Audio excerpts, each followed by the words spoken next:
The wait is over. Paper third के भी answers हमें अब बहुत जल्द पता चल जाएंगे। Now you will be able to check your answers. So without wasting any of your time, let's start. Paper third जैसा कि मैंने बताया इजी टू मॉडरेट वाले लेवल पे था, राइट? तो इसमें कुछ क्वेश्चंस तो इजी हैं एंड कुछ बहुत डिफिकल्ट लेवल के भी आए थे जिसके आंसर्स शायद ही किसी को आते थे। स्टार्ट करते हैं हम।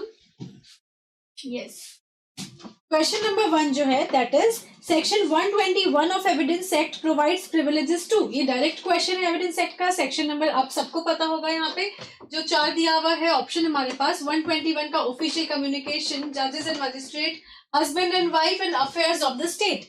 डायरेक्ट क्वेश्चन है तो इसीलिए आंसर हमारे पास आ गया है डायरेक्टली, हमें डिस्कस करने की जरूरत नहीं है। जजेस एंड मजिस्ट्रेट सेक्शन 121 में दिया हुआ है। नेक्स्ट क्वेश्चन हम देखते हैं। The doctrine of estoppel is, अब ये भी पता है एविडेंस एक्ट में पढ़ा है, सेक्शन 115 जो है एविडेंस एक्ट का दैट डील्स विद एस्टॉपल। तो ये क्या रूल ऑफ एविडेंस है जो कि हमारे पास ऑप्शन नंबर 1 में गिवन है, तो this is the correct answer. Next question, presumption as to abatement of suicide by a married woman was added to evidence act in। अब यहाँ पे ईयर पूछ लिया है, तो अगर एविडेंस बेसिक पता है तो आपको सेक्शन नंबर पता चल जाता है कि ठीक है इसमें ऐड हुआ था, बट ईयर पूछा है तो वो आपको स्पेसिफिकली जब आपने थोड़ा डिटेल स्टडी किया होगा तब इसका आंसर पता होगा। इट इज 1983 में ऐड किया था हमने ये provision. Next, section 112 of evidence act provides for, और ये भी डायरेक्ट है और इंपॉर्टेंट सेक्शन है तो ये भी पता होगा, वो किससे डील करता है? प्रिजम्पशन ऑफ लेजिटिमेसी से ये सेक्शन डील करता है, तो option 1 is the correct answer है। Next, presumption of survivorship is contained in which section? ये भी डायरेक्टली पूछा गया है, इजी वाला आंसर होगा इसका सेक्शन 107। अब यहाँ पे जो हम कंफ्यूज होते हैं वो 107 एंड 108 में होते हैं बेसिकली, क्योंकि दोनों के ही जो कॉन्सेप्ट है वो काफी मिलते जुलते हैं, बट यहाँ पे presumption of survivorship is dealt in section 107। Next question हम देखते हैं। Which section of the Evidence Act is related to privilege of withholding the document or information concerning affairs of state? कौन सा सेक्शन डील करता है? Section number 123 deal करता है। Direct question था ये भी, तो ये भी आई थिंक आप लोगों का करेक्ट होगा। Next, The provisions related to the burden of proof have been provided under। burden of proof का भी सबको पता होगा, ये भी आई डोंट थिंक कि इसमें कुछ मिस्टेक हुई होगी आप लोगों से। सेक्शन 101 से 114A जो है वो burden of proof से डील करता है। फिर नेक्स्ट क्वेश्चन पे चलते हैं हम।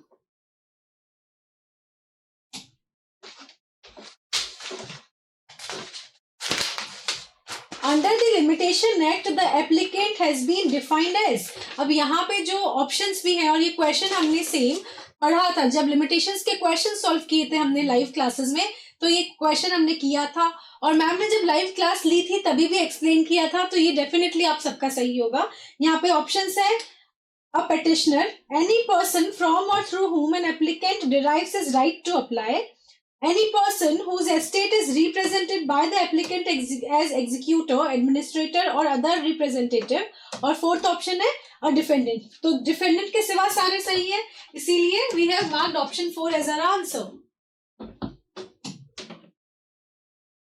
Next question, When Limitation Act came into force, ये भी मैम ने डील किया था, मैम ने पढ़ाया भी था और जब सॉल्व किए थे क्वेश्चंस तभी भी करवाया था। 1 जनवरी 1964 is the answer here. Next question, prescribed period means the period of limitation commuted in accordance with. अब यहाँ पे ये भी प्रिस्क्राइब्ड पीरियड की डेफिनेशन जो लिमिटेशन एक्ट जब हम डील कर रहे थे तो पढ़ा था हमने ये भी। इसका आंसर क्या होगा? Provisions of limitation act. Limitation से ये क्वेश्चन है और प्रोविजंस ऑफ लिमिटेशन एक्ट के अकॉर्डिंग ही हम जाते हैं यहाँ पे। नेक्स्ट,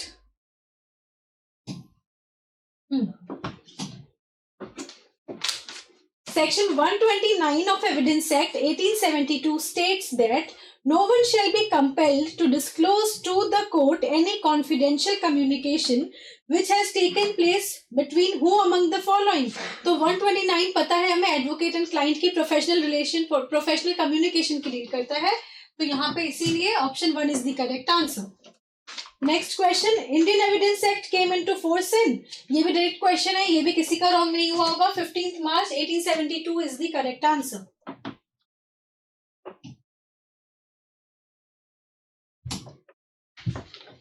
नेक्स्ट है, which section of limitation act gives effect to the right of extinguishment of property. Direct है, सेक्शन पूछा है, ये वाला भी मैम ने मॉक में सॉल्व करवाया था question. Section 27 is the answer यहाँ पे. Next, the nature of section 3 limitation act is. Nature कैसा है, मैंडेटरी है. ये क्वेश्चन भी डील किया था हमने, तो डायरेक्टली आया है वहां से. This is the answer.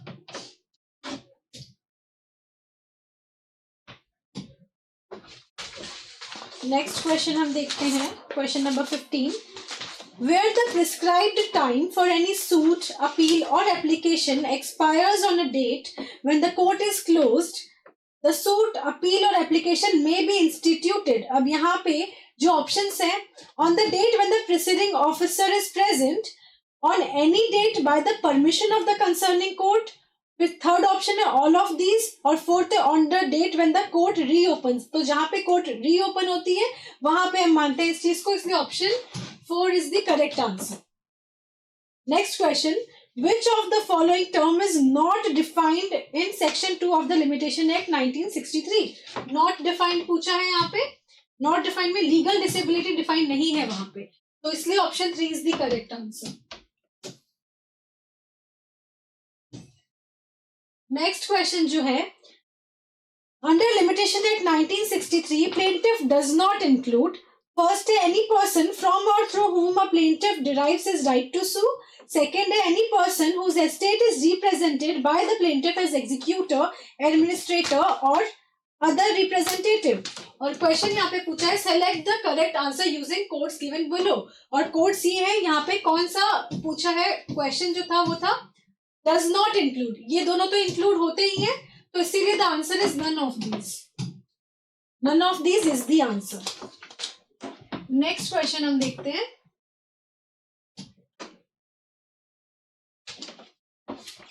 The legal disability for instituting suit or making an application for execution of a decree under section 6 of limitation act 1963 are only. तो यहाँ पे लीगल डिसेबिलिटी में क्या क्या चीजें डिफाइंड है, माइनॉरिटी, इंसैनिटी एंड इडियोसिटी, तीनों चीज वहां पे डिस्कस्ड है, इसलिए ये option 3 is the correct answer. Next question भी सेक्शन 6 से है, that is section 6 of the limitation act 1963 provides for freezing of limitation on the ground of legal disabilities mentioned therein in case of institution filing of which of the following. इनमें से क्या file करते time, suit and application for execution of decree, suit, appeal and any application, appeal and any application, suit. ये चार options है हमारे पास, और correct answer है यहाँ पे suit and application for execution of decree. Appeal यहाँ पे इंक्लूड नहीं होता है. Next question,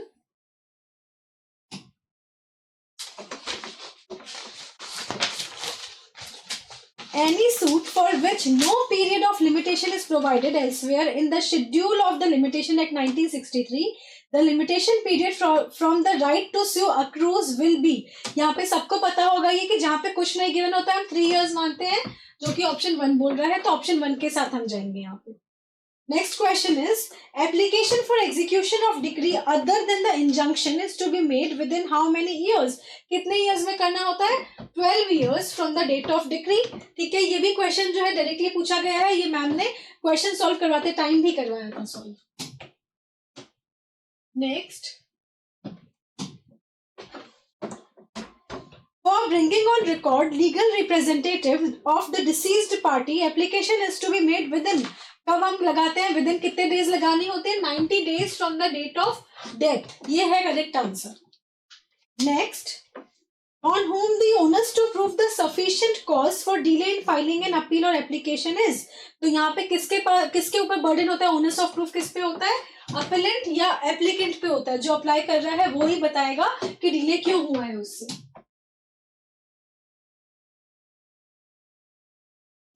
next question, once the period of limitation has started to run, it can be stopped due to, यहाँ पे जो ऑप्शन है sickness of plaintiff, plaintiff going abroad और for the death of plaintiff, इनमें से किसी चीज से भी क्या वो स्टॉप हो सकता है? The answer is no, इसीलिए हमने none of this मार्क किया है यहाँ पे. Next question, which of the following statement is correct? इनमें से कौन सा स्टेटमेंट सही है? जो स्टेटमेंट्स गिवन है वो है, where once time has begun to run, no subsequent disability or inability to institute a suit or make an application stops it. First statement ये है. सेकेंड स्टेटमेंट हमें बोलता है, where the letter of administration to the estate of a creditor have been granted to his debtor, the running of the period of limitation for a suit to recover the debt shall be suspended while the administration continues. Select the correct answer using the codes given below. तो ये दोनों ही statement सही है, इसीलिए हमने ये answer option number 2 mark किया है, 1 and 2. Next question is, period of limitation for setting aside abatement is. तो यहाँ पे पीरियड ऑफ लिमिटेशन अगर आपको याद था तो आंसर सही होगा, वरना कंफ्यूज हो गए होंगे. 60 days is the answer here.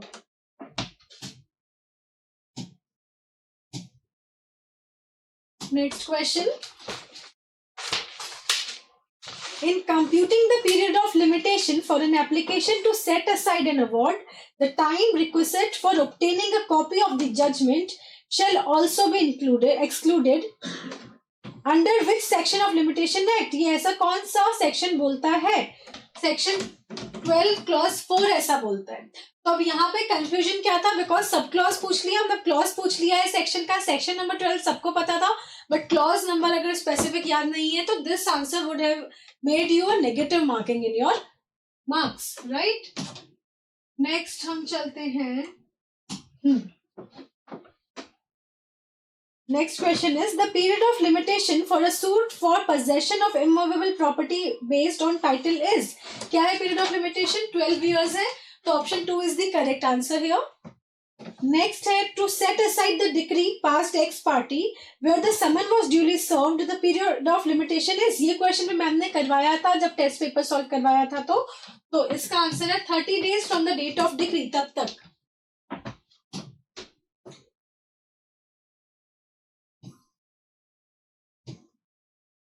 Next, how the limitation of the following is assessed. In computing the period of limitation of any suit or application for execution of a decree, the institution or execution of which has been stayed by injunction or order. अब यहाँ पे दो चीजें given है. The time of the continuance of the injunction or order will not be excluded. The time of the continuance of the injunction or order shall be excluded. Select the correct answer using the codes given below. तो यहाँ पे जो second statement बोल रहा है, the time of the continuance of the injunction or order shall be excluded.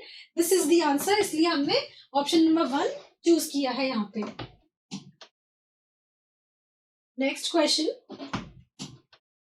Section 11 of the limitation act deals with. ये भी ma'am ने डायरेक्टली करवाया था जब मैम सॉल्व करवा रहे थे क्वेश्चंस ऑन फॉरेन कॉन्ट्रैक्ट्स. ठीक है, option 4 is the correct answer here. Question number 32, under the limitation act 1963, यहाँ पे स्टेटमेंट दिया हुआ है. स्टेटमेंट क्या है? In computing the period of limitation for any suit the time during which the plaintiff has been prosecuting with due diligence another civil proceedings, whether in a court of first instance or of appeal or revision against the defendant, shall be excluded where the proceedings related to the same matter in issue and is prosecuted in good faith in a court which from defect of jurisdiction or other cause of like nature is unable to entertain it. और इसका explanation में E part क्या बोल रहा है? A plaintiff or an applicant resisting an appeal shall be deemed to be prosecuting a proceeding. यहाँ पे दोनों ही सही है और E करेक्टली एक्सप्लेन कर रहा है S वाले पार्ट को, तो इसीलिए हम फोर्थ ऑप्शन के साथ जाएंगे. Both S and E are individually true and E is the correct explanation of S. Mostly इतने जब लॉन्ग क्वेश्चंस आते हैं तो आप लोग पढ़ के वैसे डर जाते हो और अटेम्प्ट ही नहीं करते हो. नेक्स्ट क्वेश्चन जो है, The effect of acknowledgement on limitation loss can be. First क्या बोलता है? Where before the expiration of prescribed period for a suit or application in respect of any or right or and property acknowledgement of liability in respect of such property or right has been made in writing signed by the party against whom such property or right is claimed, or by any person through whom he derives his title or liability, a fresh period of limitation shall be computed from the time when the acknowledgement was so signed. और second statement बोलता है where the writing containing the acknowledgement is undated, oral evidence may be given of the time when it was signed, but oral evidence of its content shall not be received. Select the correct statement answer using the codes given below. दोनों ही statement true है यहाँ पे, तो इसीलिए हम option 2 के साथ जाएंगे. Right. Next question. In which section of Indian Limitation Act effect of death before accrual of right to sue is provided? Directly section से पूछा है. ये क्वेश्चन भी सॉल्व किया था हमने क्लास में. सेक्शन नंबर 16 डील करता है इससे, तो 4th is the correct answer. Next वापस असर्शन एंड रीजनिंग का क्वेश्चन है. Under the limitation act 1963 where the judgment debtor has by fraud or force prevented the execution of a decree or order within the period of limitation, the court may, on the application of judgment creditor made after the expiry of the said period, extend the period for execution of the decree or order. एक statement ये बोलता है. Next, provided that such application is made within 3 years from the date of discovery of the fraud or the cessation of force as the case may be. तो यहाँ पे जो दोनों statements हैं उसमें से सिर्फ वन जो statement this S is correct and E is not, तो therefore we will mark this answer. S is true but E is false. ठीक है, हम इस ऑप्शन के साथ जाएंगे. नेक्स्ट क्वेश्चन डायरेक्ट क्वेश्चन है. Which section of Limitation Act deals with Georgian calendar? कौन सा सेक्शन डील करता है? ये भी मैम ने डिस्कस किया था, पढ़ाते वक्त भी किया था एंड टेस्ट सीरीज में भी किया था. राइट. तो section 32 is the answer. Next, under which section of limitation act acquisition of easement by prescription is provided? ये भी डायरेक्ट क्वेश्चन है, ये भी मैम ने डिस्कस किया था. Section 25 is the correct answer.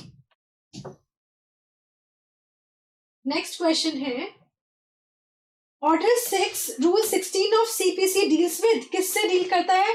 Striking of pleading से डील करता है.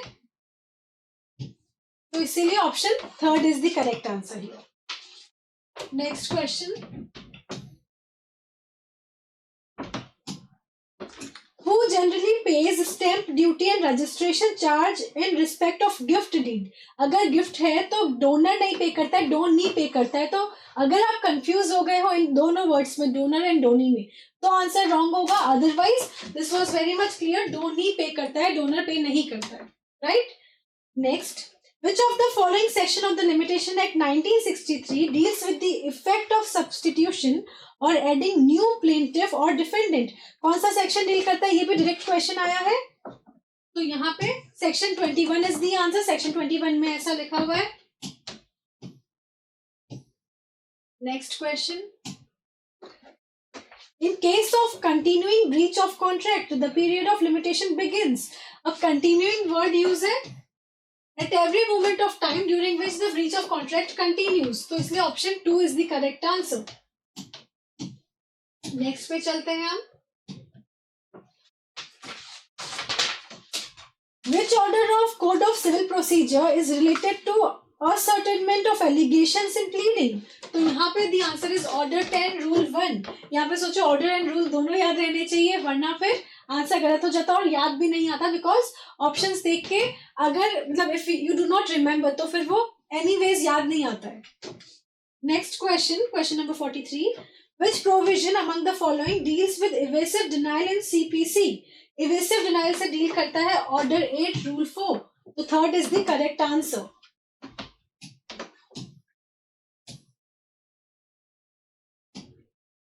An instrument whereby one or more persons give an authority to act for and in the name of person executing the instrument is. अब ये तो सबको पता होगा क्योंकि पावर ऑफ अटॉर्नी एक ऐसा वर्ड है जो हम पढ़ते भी हैं लीगली और बहुत बार देखते भी हैं कहीं ना कहीं किसी प्रैक्टिकल वर्ल्ड में और डील करते रहते हैं. तो this is the common terminology. Power of attorney is the word. Next question है हमें बताना है विच of the following fundamental rule of pleading is set fourth in order 6 rule 2। अब यहाँ पे जो 4 स्टेटमेंट्स हैं, every pleading must state the relevant law. Second, it must state material fact in a concise form. Dates, sums and figures must be set out both in figures and words. It must only state the facts on which the party pleading relies for his claim or defense and not the evidence by which they are to be proved. तो यहाँ पे first statement के सिवा सब कुछ correct है, तो हम ऑप्शन 2 के साथ जाएंगे, 2, 3 and 4. Next question number 46. Date of cause of action should be mention under which of the following. तो यहाँ पे स्पेसिफिक है ऑर्डर 6, ऑर्डर 7, रूल 1E में मेंशन है ये चीज, ठीक है। अब यहाँ पे कंफ्यूजिंग ऑप्शंस थे काफी, क्योंकि सारे ही रूल 7 से डील कर रहे हैं, बट यहाँ पे जो सब क्लॉज पूछ लिया है वो ज्यादा इंपॉर्टेंट था, पता होना चाहिए था।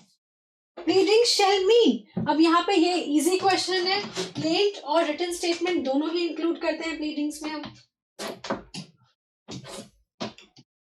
Next, fundamental rules of pleading are laid down in the provisions, following provisions. अब इनमें से जो हमें मतलब आंसर मार्क करना है, order 6 rule 2, order 7 rule 1, order 7 rule 2, order 6 rule 1। तो यहाँ पे order 6 rule 2 is the answer. तो यहाँ पे ऑप्शंस ऐसे कंफ्यूजिंग दे रखे हैं कि ऑर्डर नंबर 2 रूल उसके दोनों के चेंज इंटरचेंजेबल। तो बहुत बार अगर आप लोगों ने जल्दीबाजी में मार्क किया है ये आंसर, तो फिर नेगेटिव मार्किंग जाएगी इसमें आपकी। Next question,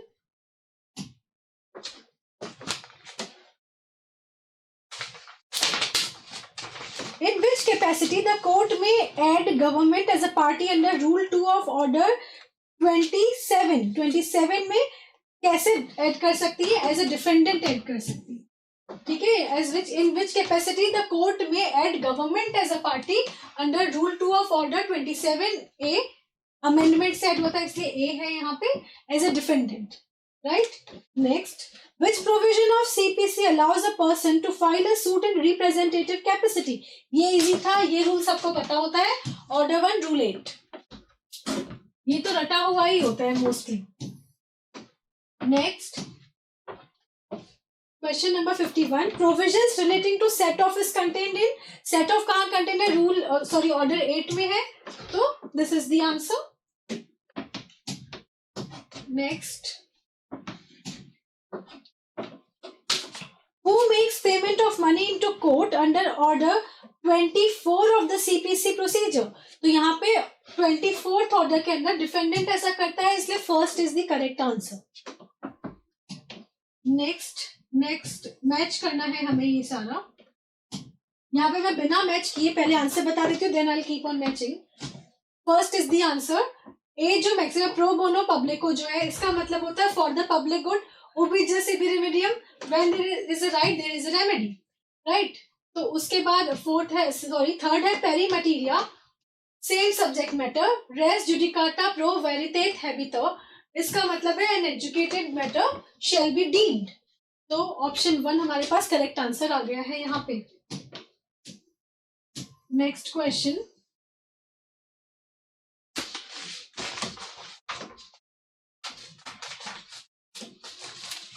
next question is, which provision of code of civil procedure deals with objection as to misjoinder or non-joinder of parties?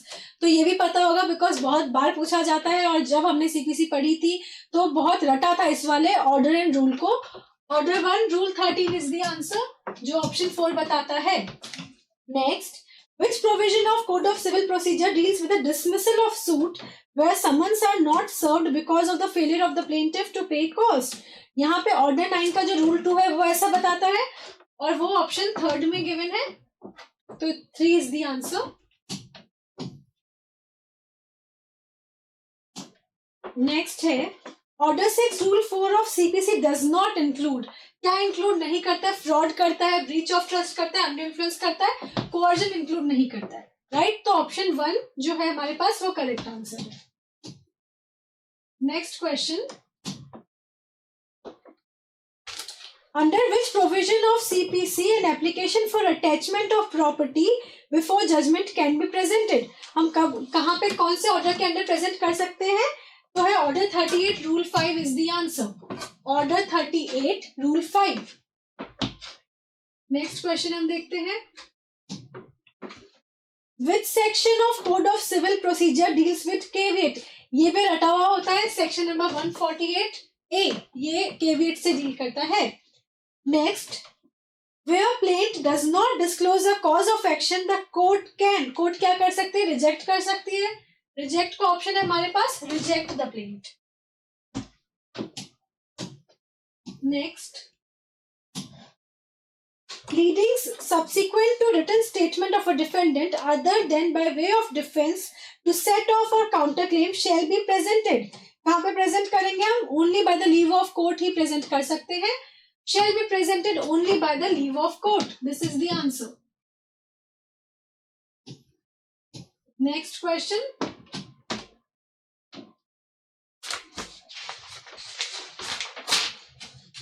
Under which provisions of Code of Civil Procedure the court may seek assistance of welfare expert? अब देखो, welfare expert का specially जो है ये amendment से add हुआ था, इसलिए order 32A rule 4 is the correct answer. Right. Next हम देखते हैं. Where the plaintiff does not disclose any cause of action, the defendant may make an application that the plaintiff be rejected. Under which provision the court may pass an order to that effect? Court कौन से order के under ऐसा order pass कर सकती है? तो यहाँ पे आंसर है हमारे पास ऑर्डर 7 रूल 11 ऑफ सीपीसी. उसके अंडर कोर्ट पास कर सकती है. नेक्स्ट क्वेश्चन है. Forms of delegated legislation includes. क्या इंक्लूड करते हैं? Both rule and orders and bylaws. तीनों सब चीजें इंक्लूड करते हैं ये. नेक्स्ट क्वेश्चन डायरेक्ट क्वेश्चन है. नेक्स्ट तो which of the following section of general clause act dealt with revival of enactments. Revival से डील करता है section 7 of general clause act. Next question. lex injusta non et lex means. इसका मतलब क्या है? An unjust law is not law at all, is a no law at all, I mean.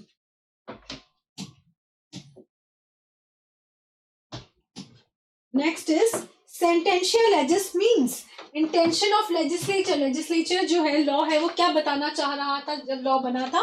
That is intention of legislature. That is called sentential legis in Latin maxim, Latin terms.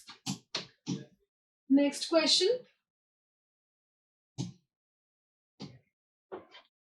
The court may at any stage of the proceedings orders to be struck out or amended any matter in any pleadings.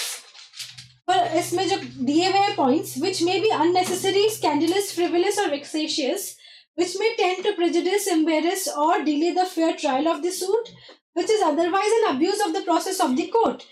Select the correct answer using the codes given below. ये तीनों ही चीजें सही हैं. वो option third बताता है हमें, तो हमने थर्ड मार्क कर दिया. नेक्स्ट. रिपील ऑफ स्टैट्यूट में बी. रिपील एक्सप्रेस या और इम्प्लाइड दोनों ही तरीके से हो सकता है, तो इसलिए हमने सेकंड ऑप्शन चूज किया है. नेक्स्ट है. Certain general principle of interpretation which have been applied by courts from time to time. First है harmonious construction. Second है the statutes should be read as a whole. Third है construction utre magis velit quam perit. Select the correct answer using the codes given below. ये तीनों ही चीजें सही हैं. Option third इससे deal करता है.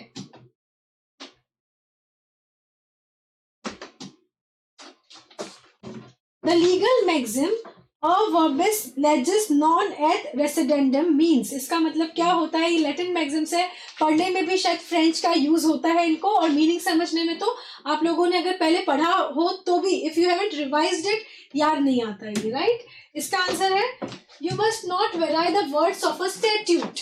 ठीक है, ये इस मैक्सिम का मतलब होता है. Next question is the golden rule of interpretation is. First बोलता है modification of principle of grammatical interpretation. Second है on face of it this rule solve problems and is therefore known as the golden rule. Third option है हमारा this rule suggest that consequences और effects of an interpretation deserves a lot more importance because these are clues to the true meaning of the legislation. तीनों ही statement बिल्कुल सही है golden rule के regarding. तो यहाँ पे हमने ऑप्शन नंबर 3 मार्क किया है.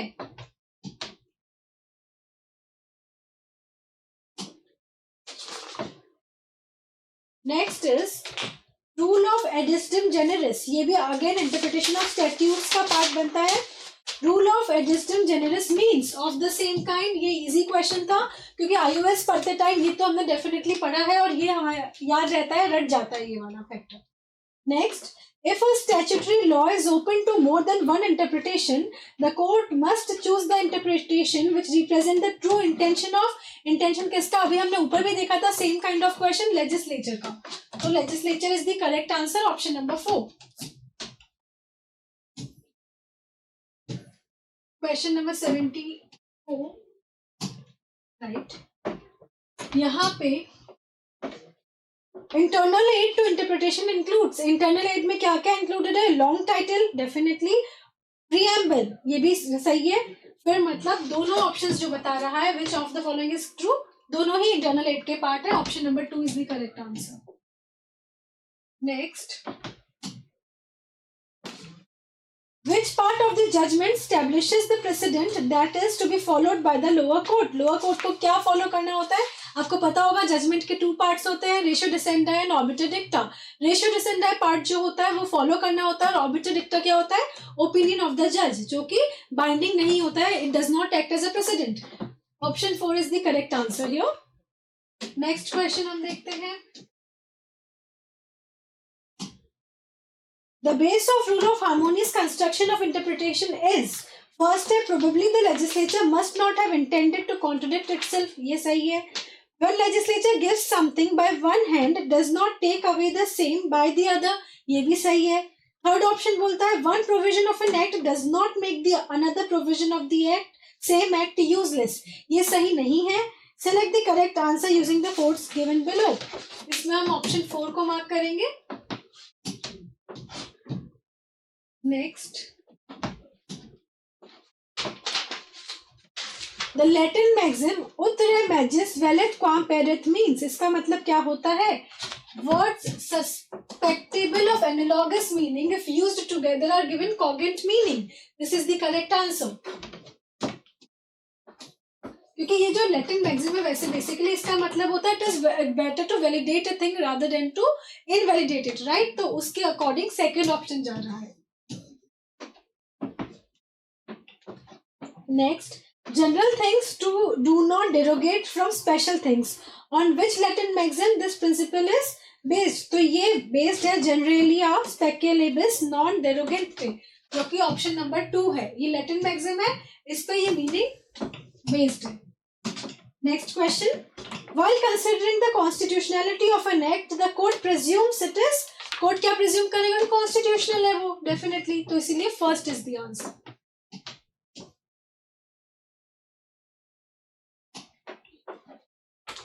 नेक्स्ट है हाउ मेनी जजेस in IC Golaknath versus state of Punjab of the supreme court laid down the principle of prospective over ruling. Prospective over ruling 11 जजेस ने दिया था. This is a very famous case, आपने पढ़ा होगा और इसमें पढ़ा होगा 11 जजेस, क्योंकि ये भी पार्ट हम पढ़ते हैं जब भी पूरा केस हम रीड करते हैं. Principle of eclipse is provided under which article of the constitution? Article 13 में प्रोवाइडेड है, बट यहाँ पे क्लॉज पूछा है. Clause 1 is the correct answer. Next, legislative debate is a part of which? External aid या internal? Legislative debate है तो obviously external होगा. External aid to interpretation is the answer. Next question, which of the following rule of interpretation is applicable to taxation law? Taxation laws को हम कैसे interpret करते हैं? Strict interpretation होता है. strict and narrow इंटरप्रिटेशन करते हैं हम इसका. नेक्स्ट है which of the following section of CPC deals with power of High Court to make rules as to their original civil procedure. Section 122 deal करता है, directly section पूछा है यहाँ पे, तो ये ऑप्शन भी आप लोगों को आई थिंक आता होगा। Pith and substance rule has been taken from which constitution, कौन से कॉन्स्टिट्यूशन से लिया? पिथ एंड सब्सटेंस क्या होता है वो पता होगा, बट कौन से कॉन्स्टिट्यूशन से लिया है ये क्लिक नहीं होता है माइंड में फटाफट से। इसका आंसर है कैनेडियन कॉन्स्टिट्यूशन, हमने ये कनाडा से लिया है।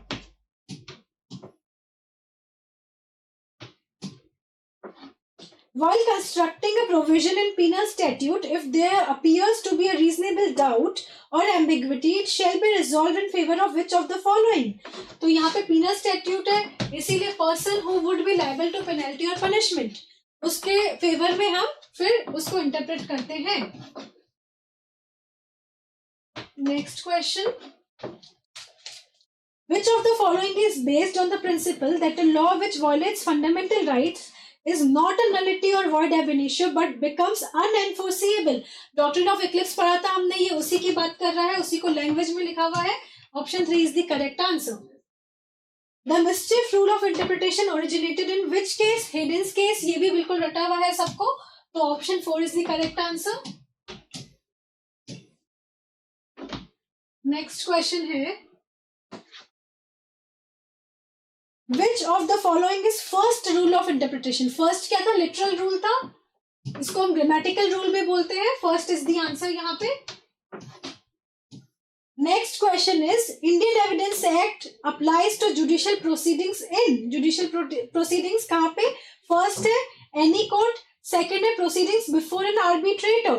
Select the correct answer using the courts given below.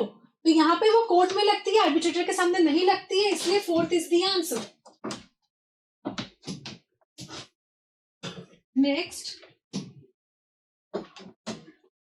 Under Indian evidence act court includes, दोनों ही चीजें इंक्लूडेड है यहाँ पे, ऑल जजेस and magistrate, all person legally authorised to take evidence, तो इसीलिए बोथ 1 and 2 ये वाला ऑप्शन हम चूज करेंगे। Next, which of the following statement is not correct? यहाँ पे पूछा है not correct. Affidavit are included within the purview of the definition of section 3. Affidavit section 3 में evidence के section 3 में नहीं है, इसीलिए ये करेक्ट आंसर है। बाकी जो स्टेटमेंट्स है वो बिल्कुल सही दिए हुए। Next is law of evidences, it is लेक्स फोरी, लेक्स फोरी का ऑप्शन 4 है, ये भी इजी क्वेश्चन था, सबका सही होगा।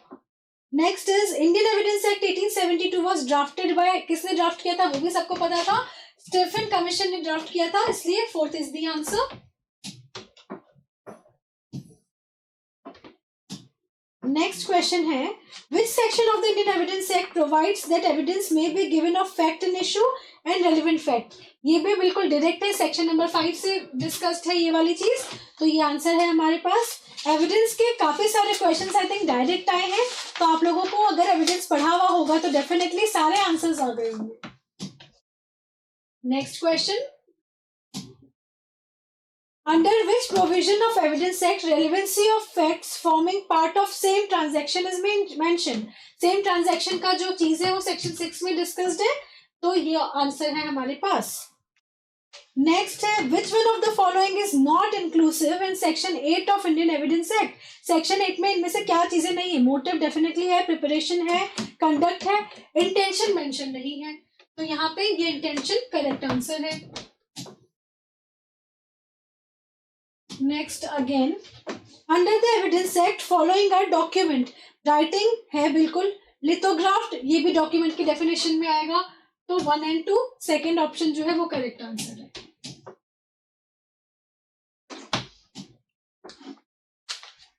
Which section states that if the attesting witness denies or does not recollect the execution of the document, its execution may be proved by other evidence? Direct section पूछा है, यहाँ पे भी सेक्शन 71 ऐसा बोलता है, ऑप्शन 2 में जो लिखा हुआ है that is the answer. Next question, under which provision of Indian evidence act facts necessary to explain और introduce relevant fact are relevant? Section 7 बोलता है, देखो डायरेक्ट सेक्शंस काफी सारे पूछे हैं और वो भी 5, 6, 7, 8 कंटिन्यूअस, ये सारे सेक्शंस यहाँ पे पूछे गए हैं एविडेंस एक्ट के। Next is Which section of the Evidence Act lays down that things said or done by conspirator in reference to common design is a relevant fact? Again वापस same पूछा गया है सेक्शन नंबर डायरेक्टली सेक्शन 10 से जो deal करता है. This is the answer. Next, evidence लगता है फेवरेट था जिसने पेपर बनाया है. बहुत इजी और अच्छा पेपर बनाया है, सबको आंसर्स आते हैं. The question is whether he committed a crime at Calcutta or on a certain day. The fact that on that day A was at Lahore is relevant under which provision of Indian Evidence Act? यहाँ पे देखो section 11 जो है plea of alibi की बात करता है, तो option 1 is the correct answer. Next, under which provision of Indian evidence act plea of alibi is relevant? वापस वही चीज पूछ ली है, सेक्शन 11 में ही डिस्कस किया, अभी मैंने बताया. नेक्स्ट है A is tried for a murder of B by poison, under which provision of Indian Evidence Act the fact that before the death of B, A procured poison similar to that which was administered to B is relevant. देखो जो illustrations given होते हैं, इसीलिए सब teachers हमें हमेशा बोलते हैं ध्यान से पढ़ना, सारे illustrations पढ़ के जाना, स्किप मत करना, बिकॉज इलस्ट्रेशंस भी डायरेक्ट पूछे गए हैं. यहाँ पे दी आंसर है सेक्शन नंबर 8, वहां पे ऐसा है, ये इलस्ट्रेशन उसी का लिया गया है. नेक्स्ट है आइडेंटिफिकेशन परेड के बारे में. आइडेंटिफिकेशन परेड कहाँ दी हुई है? सेक्शन 9 में दी हुई है. अब देख लो आप सेक्शन नंबर 5, 6, 7, 8, 9, 10, 11 इसके क्वेश्चंस तो बिल्कुल डायरेक्टली आए हुए हैं एविडेंस एक्ट के as it is, right.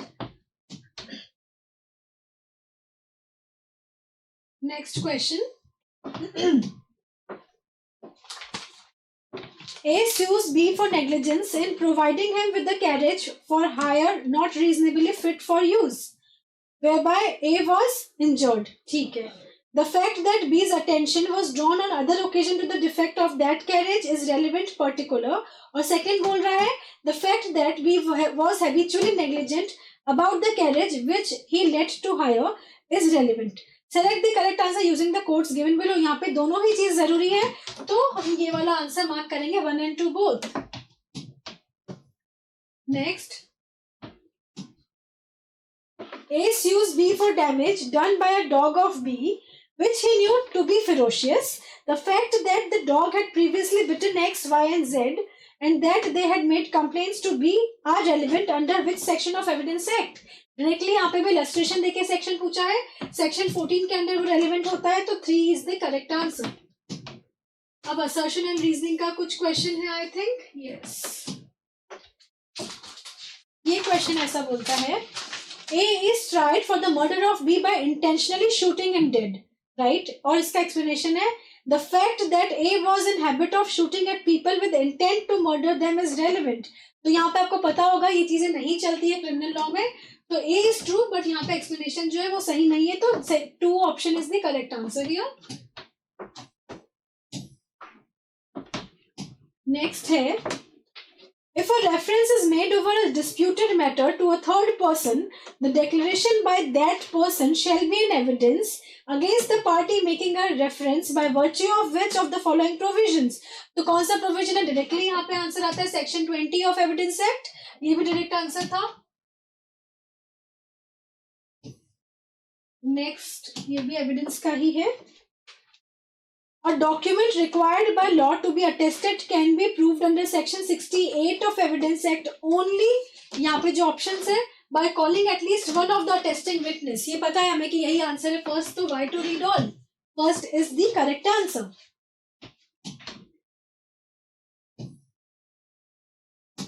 Next is admission is a statement which suggests any inference as to any fact, an issue or relevant fact, and which is made by any of the and under the person circumstances mentioned under Evidence Act can be oral हो सकते हैं, documentary हो सकते हैं, electronic form में हो सकते हैं, तीनों forms में हो सकते हैं. Hence option 3 is the correct answer. Next, evidence के क्वेश्चंस काफी इजी हैं, स्कोरिंग था I guess. Which one of the following will not be binding under section 18 of Evidence Act? An admission by a pleader on the point of fact, admission by a partner of the firm on the other partners when they have an identical interest in the subject matter of the suit, an admission by a pleader on the point of law और जो fourth option है वो बोलता है the statement made by the suspect before the court. ये answer है, not B binding पूछा है यहाँ पे, right. Next question, the question is whether a horse sold by A to B is sound. A says to B, go and ask C. C knows all about it. C's statement is a dash. क्या है वो? confession है, admission and confession है, none of these है, admission है। यहाँ पे वो admission होगा। हमने पढ़ा था ये वाला चीज भी, ऐसे कुछ questions में डिस्कस किए थे, राइट।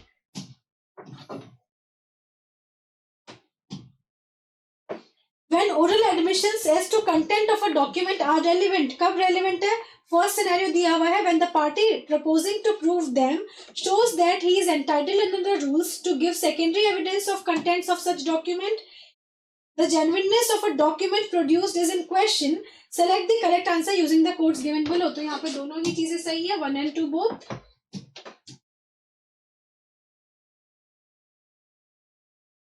नेक्स्ट क्वेश्चन पूछा जा रहा है, Which of the following is not an exception to the rule of hearsay? Rule of hearsay में confession, rest just ये आएगा, not an exception पूछा है, opinion of expert is the answer।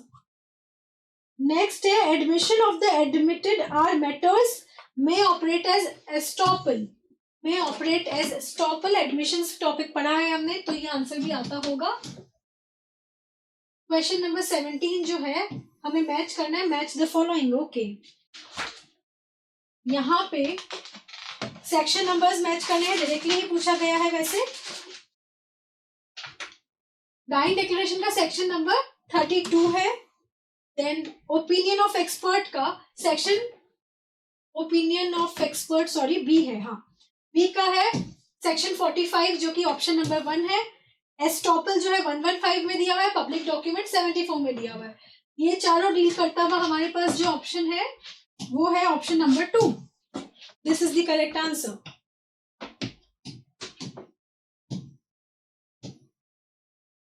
Next confession से है question, confession made to a police officer shall be proved against a person accused of any offence, नहीं। Be proved against a person accused of any offence except if it is made in custody of a police officer, नहीं। None of these, और fourth है not be proved against a person accused of any offence. Confession को prove करने की जरूरत ही नहीं होती है, because confession can not be made before any police officer, right.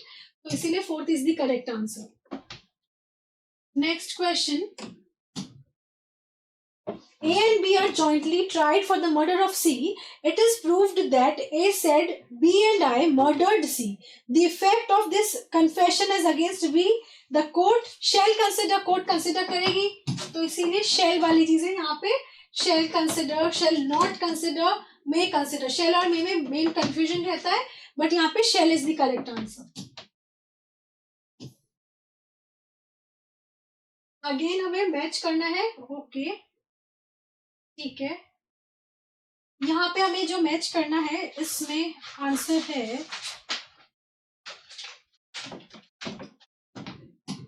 Presumption as to electronic records and digital signature, ये discussed है इस वाले सेक्शन में। देन है presumption as to electronic agreement, 85A deal करता है उससे। प्रिजम्पशन होगा यहाँ पे, presumption as to digital signature certificate, signature certificate से डील करता है 85C। Presumption as to electronic message से डील करता है ये, राइट। सेक्शन 88A, हाँ। तो यहाँ पे हमारे पास इससे ऑप्शन जो सही आएगा वो आएगा option number 1, correct. Next, which section of the Evidence Act lays down that birth during a marriage during a married state is conclusive evidence of legitimacy? ये सेक्शन भी बार बार पूछा जा रहा है, section 112 is the correct answer. Next जो question है इसमें हम लोगों को मैच करना है सेक्शन नंबर, डायरेक्टली आंसर्स है। Professional communication is discussed in section 126, official communication in section 124, child witness जो है वो डिस्कस किया गया है 118 में, डेफ एंड डम्ब विटनेस की बात है सेक्शन 119 में, राइट। तो इसका जो ऑप्शन हमारे पास करेक्ट आता है that is third option, So here third is the correct answer. Next है, next question हम देखते हैं. In criminal proceedings, the fact that the person accused is of a good character is, यहाँ पे relevant है, इसीलिए fourth option is correct answer. Next, A prosecutes B for theft and wishes the court to believe that B admitted the theft to C. B wishes the court to believe that at the time in question, hospitalized statement is incorrect. He was which of the following? अब यहाँ पे जो है किसको proof करना है? A has to prove that the goods seized from B belongs to A. वो A को प्रूफ करने लगा, burden of proof shift हो गया यहाँ पे. Next,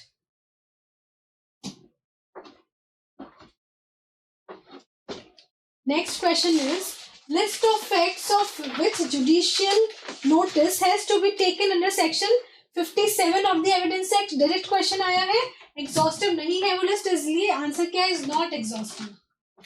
next is, which section of Evidence Act is based on the principle that evidence is weighted not counted.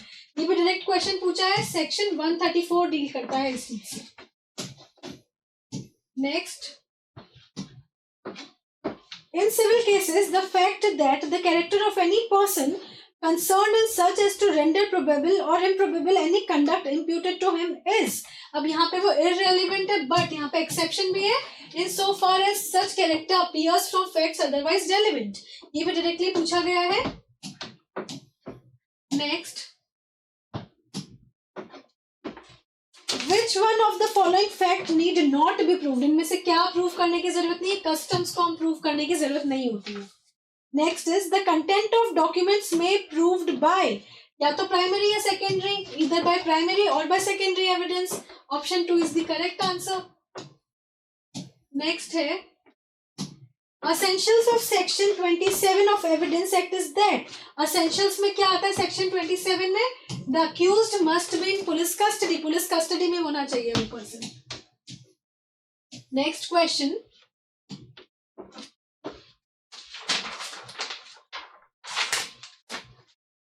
If on the carbon copies of a letter written on a typewriter and signature have been put on them, then all carbon copies are, क्या वो primary होगी, secondary होगी? Secondary होगी, because carbon copy है, तो ये correct answer है यहाँ पे. Next is, which facts need not be proved. क्या प्रूव नहीं करना है? Facts of which the court will take judicial notice and admitted facts. Obviously दोनों चीज, तो इसीलिए 1 and 2 is the answer. Next है, the circumstances under which there is secondary admissible have been described in Evidence Act under which section? ये भी directly section से पूछा गया है, section 63 is the answer here. Next question is, secondary evidence can be admitted in how many exceptional cases? तो वो exceptional cases कितने हैं? 5 है, given है हमारे Evidence Act में. Next, in which section of the Evidence Act there is a special provision as to evidence of electronic record? Electronic record का special provision 65A में है, तो option 2 is the correct answer. Next है, admissibility of electronic record has been given under. कहाँ पे दी हुई admissibility? Section 65B of Evidence Act. यहाँ पे admissibility की बात करी गई है. Next, which of the following documents are not covered under section 74 of Evidence Act? Private documents हम cover नहीं करते हैं, इसीलिए private document is the correct answer. Next है,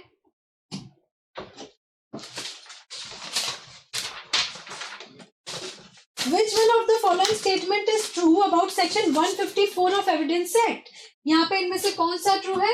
The court may in its discretion permit the person who calls a witness to put any question to him which might be put in cross examination by the adverse party. Section 154 में ये चीज बोली गई है.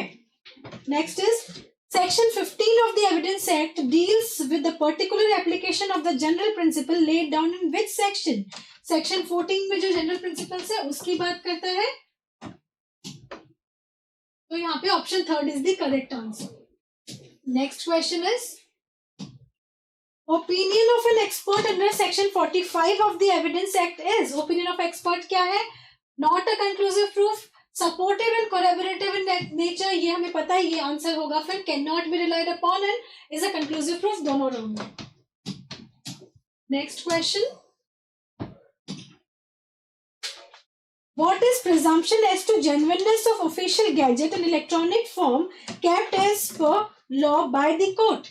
अब यहाँ पे क्या है, shall और may, अगेन वो सेम वाली चीज है, shall presume वाले definitions में आता है ये। Next is, what is the presumption as to the accuracy of maps made by the authority of central government by the court? यहाँ पे भी ये shall presume में आता है, तो option 1 is the correct answer। Next question जो है हमारे पास, for the proof as to verification of digital signature of a person to whom the court may direct to produce the digital signature certificate, certifying authority को बोलती है ऐसा government, तो certifying authority is the answer। यहाँ पे court certifying authority को बोलती है। Next is,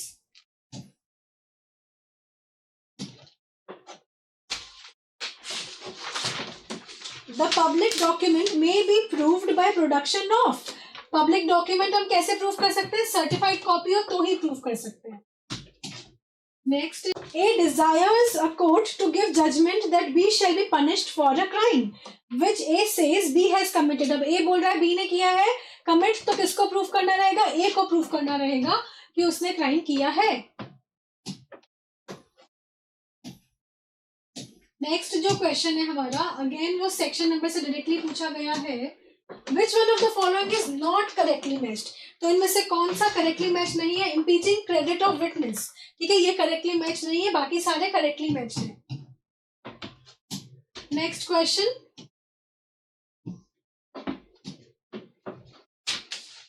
Which of the following section of Evidence Act is based on the maxim Salus Populus Suprema Lex?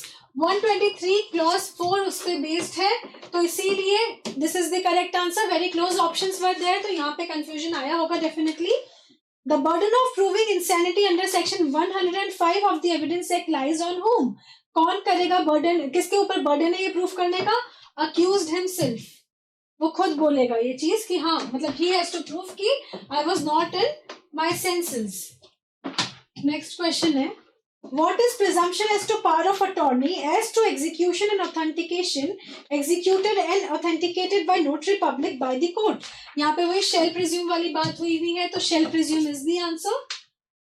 Last question for the day is, in which section of evidence act the presumption as to documents 30-year-old is mentioned? Directly section पूछा है यहाँ पे भी, section 90 is the correct answer।